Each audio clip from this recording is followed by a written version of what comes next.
What's up, everybody? Today I've got a video for you. It's for the CRF110. I'm going to be replacing the air filter base from the stock one to a new one. I got one from BBR Motorsports. It's a Honeycomb air filter base, which is supposed to give it a little more airflow. I don't anticipate it being a drastic change, and it might possibly make it like slightly louder. I'm not sure about that either, but I'm going to go ahead and swap this out.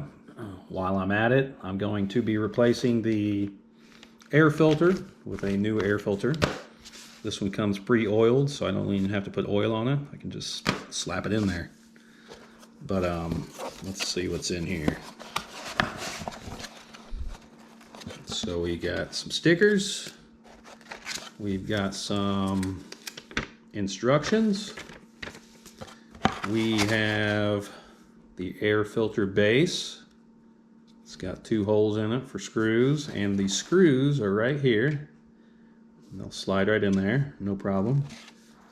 This won't be that bad of an install.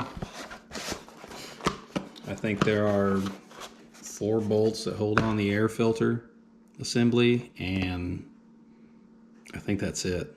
And yeah, the 2 bolts that are on the stock air filter base. But other than that, I think just 6 screws or bolts, and put the new one in, new air filter, put the 4 bolts back in.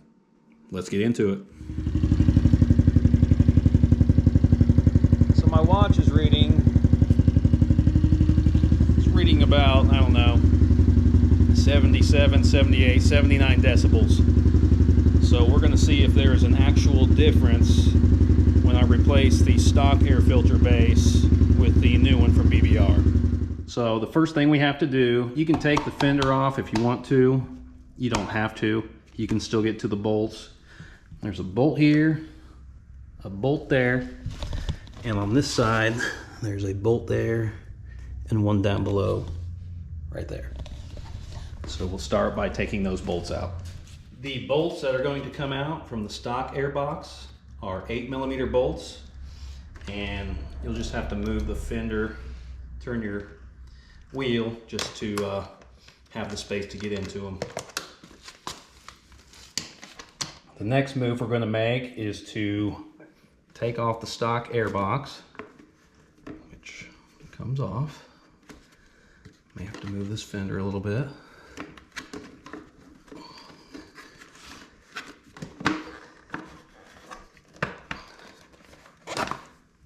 So it does come out. You just have to wiggle it around the fender a little bit, but that comes out. And then, let's see if I can get you a better view. But the stock filter.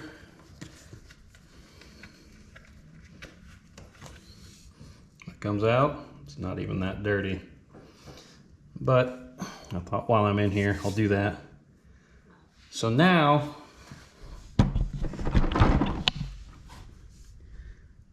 look in there, there's your stock one, and that's got 2 screws in it that we're gonna have to take out.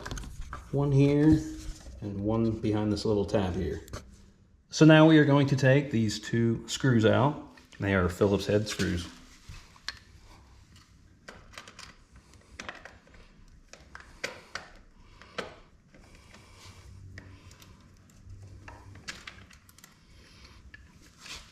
And when they come off with this little tab that was folded over them, but they come out with those.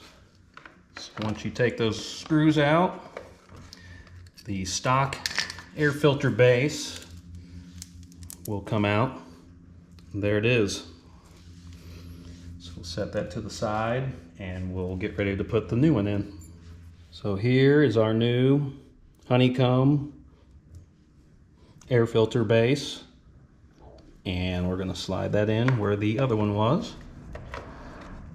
In there nice and snug.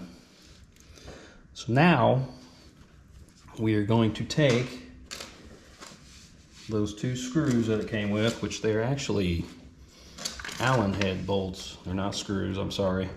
These will just go in the place of where the other ones were. So once you have everything put back in, you take your new filter, slide it into place. It's got a little tab on there that you can push through. Take your other part of your air filter box,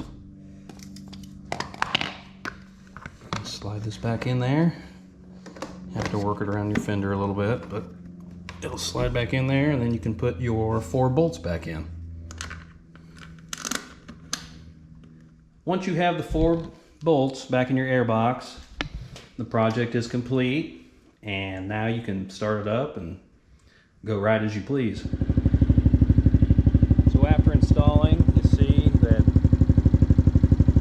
with me not talking, it was reading on my watch, it was reading it's about the same decibels, so I don't think it made it much louder, if anything at all. But I hope you enjoyed this video.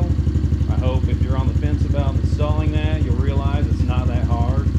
So if you want to go through with it, it's very simple, very easy, and shouldn't take you that long. Thank you for watching, and I hope you enjoyed.